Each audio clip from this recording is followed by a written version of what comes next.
सगळ्यांनी खरं खरं कमेंट करून सांगायचं बरं का, मी क्लीन शेपमध्ये चांगलं दिसतंय का दाढी ठेवलेली.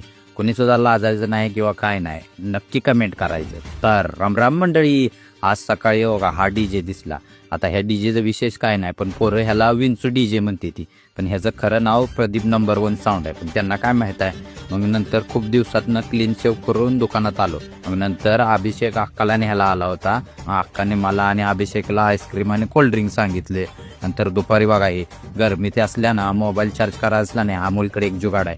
असलं कापड एकदम थंड करायचं आणि त्याच्यात मोबाईल ठेवून चार्जिंग लावायचं, लय फास्ट चार्जिंग होतं. नंतर आता विषय असा की दाढी किंवा क्लीन शेवचा का असं आलतं. मी आज खूप दिवसातनं दाढी केली, त्यामुळं गाडीतली पोरं पण असं वेगळंच बघायला लागली. ते बी म्हणली, काका तुम्ही दाढीत चांगला दिसता, क्लीन शेव केल्यावर वेगळंच दिसता.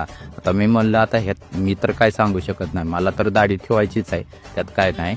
पण कधी कधी वाटतं मनाला की बाबा करावं. तुम्हीच कमेंट करा आणि जेन्युअन कमेंट करा, नक्की कमेंट करा, म्हणजे मला पण कळतंय. आणि नंतर एक लहान मुलगा आलता, त्याचं फ्री फायरची ID ब्लॉक झाली होती.